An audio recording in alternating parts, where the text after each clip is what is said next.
যেটুকু রয়েছে কাকদ্বীপের দুটি ট্রলার ঝড় আর মঙ্গলচণ্ডী কালকে 14 তারিখে মেরিটাইম বর্ডারের কাছ থেকে ইন্টারন্যাশনাল বর্ডারের কাছ থেকে ওদেরকে ধরে নিয়ে যাওয়া হয়েছে এবং মোংলা পোর্টে ওদেরকে হস্তান্তর করা হয়েছে।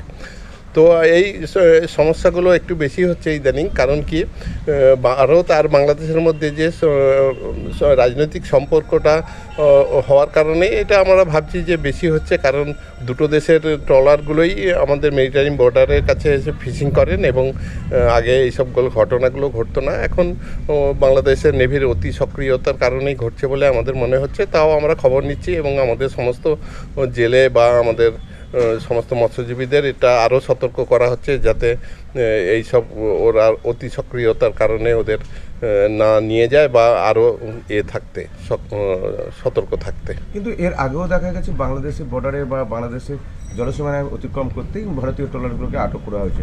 কারণটা কি বারে বারে? না, সেটা ওই এতে সময় আরও ট্রলার আটক করা হয়, যায় না যে এটা বলা যায় না, কিন্তু মেরিটাইম বর্ডারের কাছে দু দেশের ট্রলারই আসে।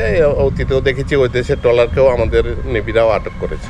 কি নাম আপনার? সতীনাথ পাত্র, সুন্দরবন সামুদ্রিক মৎস্যজীবী শ্রমিক ইউনিয়ন।